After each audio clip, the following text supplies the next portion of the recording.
Assalamualaikum, balik lagi di channelnya San TV. Jadi kali ini San TV punya program baru guys. Kali ini San TV bakal cerita-cerita tentang hal-hal yang menarik yang ada di dunia ini. Bisa tentang cerita, mitos, mitologi, sejarah, atau kejadian-kejadian terkini seperti berita-berita terkini yang menarik untuk diperbincangkan ya guys. Jadi kali ini aku bakal bahas tentang kasus kriminal yang terjadi pada tahun 1984 guys. Jadi pada tahun 1984 terjadi tindak kriminal pada anak usia 7 tahun oleh ayah dan ibu tirinya. Kok bisa sih? Gimana ceritanya? Pokoknya kalian harus stay tune terus ya. Jadi bukan hanya kasus-kasus kriminal pada anak di bawah umur, bukan hanya terjadi pada masa-masa sekarang ya guys. Ternyata jauh dari masa sekarang pun sudah banyak terjadi kasus kriminal di Indonesia yang melibatkan anak di bawah umur. Langsung saja, gimana sih ceritanya atau kejadiannya kita akan bahas ya. Jadi Ari Erlangga ini adalah anak kedua dari pasangan Tono dan Dahlia. Tapi Tono dan Dahlia terpaksa untuk bercerai pada tahun 1982 karena alasan ekonomi tentunya. Karena desakan ekonomi tersebut, maka keempat anaknya, karena Ari Erlangga ini adalah anak kedua, jadi keempat anaknya si Tono dan Dahlia tersebut dititipkanlah oleh neneknya. Namun setelah dirasa keadaan ekonomi ayah dari Ari ini membaik, kemudian ayahnya ini menjemputlah anak-anak mereka ke rumahnya di Menteng, Jakarta Pusat. Mereka tinggal bersama dengan Santi, anak ibu tirinya. Jadi si Tono ini kan cerai sama Dahlia, kemudian menikah lagi dengan Santi, dan anak-anaknya kemudian diambil dari rumah neneknya untuk tinggal bersamanya ya guys. Jadi lambat laut awalnya mereka hidup bahagia seperti keluarga pada umumnya. Tidak terjadi masalah apapun sampai akhirnya keadaanlah yang membuat Tono harus terjepit oleh ekonomi lagi dan lagi. Jadi keterpurukan ekonomi dan desakan dari kebutuhan dan istrinya yang cerewet katanya. Itu yang membuat Tono melampiaskan kemarahannya kepada Ari Erlangga, anak keduanya. Ari Erlangga disebut-sebut sering mendapat siksaan oleh ayah dan ibu tirinya. Ari selalu dituduh mencuri, padahal dia tidak melakukan hal tersebut. Terbukti pada tanggal 3 November 1984, Ari Erlangga dituduh oleh ayah dan ibu tirinya mencuri uang sebesar 1.500. Kemudian Ari Erlangga ini disiksa, dipukuli, dan disiram oleh air dingin di kamar mandinya sampai ia mengakui kesalahannya. Namun Ari ini tidak begitu saja mengakui karena dia tidak merasa untuk mencuri uang tersebut. Akhirnya bapak dan ibu tirinya tersebut puas untuk menghakimi Ari dan dilepaskan.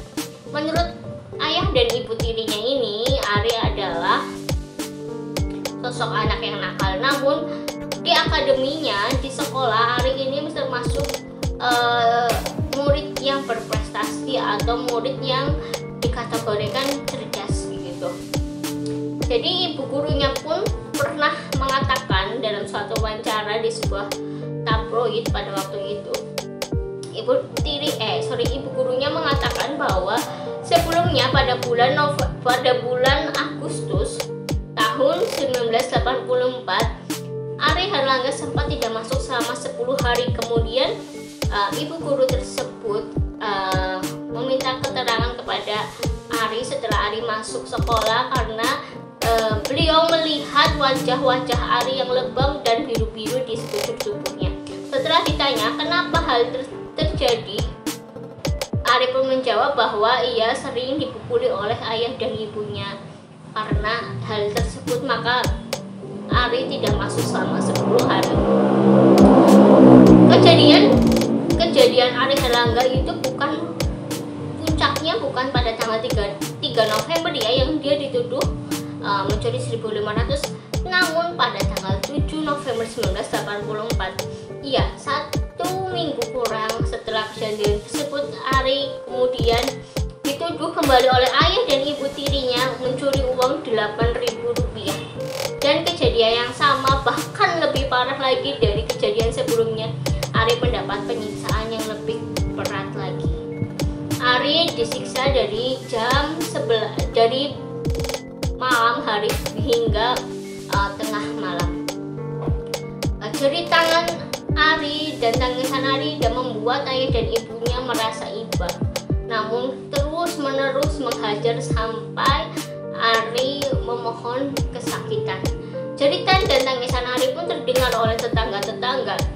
Bahkan ada yang memberikan informasi bahwa tetangga ada yang mendengar jeritan Ari sayup-sayup pada jam 11 malam.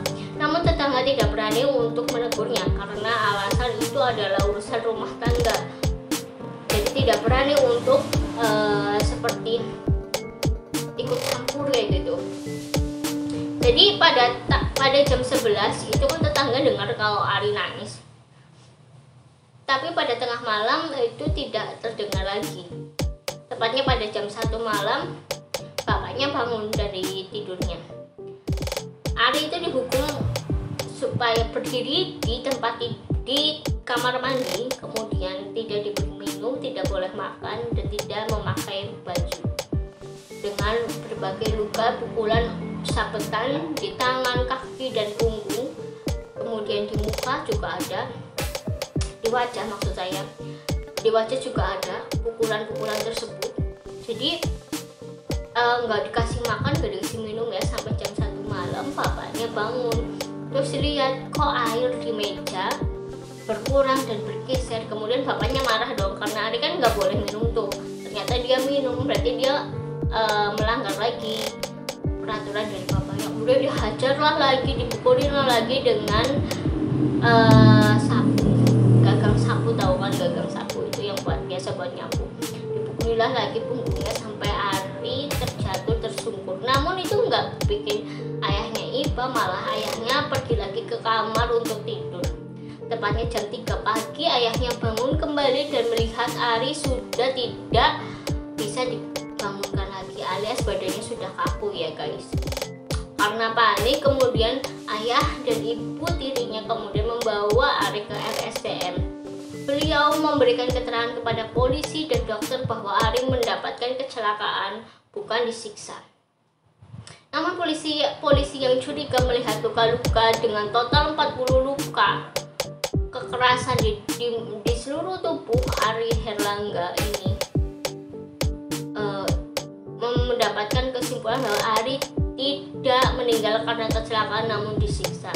Jadi hari berikutnya pada tanggal 8 November ayahnya ditangkap oleh polisi saat ayahnya hendak memulangkan jasad atau membawa pulang jasad Ari Herlangga ini ke rumahnya.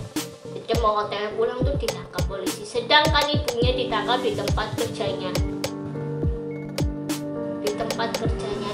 Jadi pas Ari Herlangga ini RSCM, jadi ibunya masih bekerja.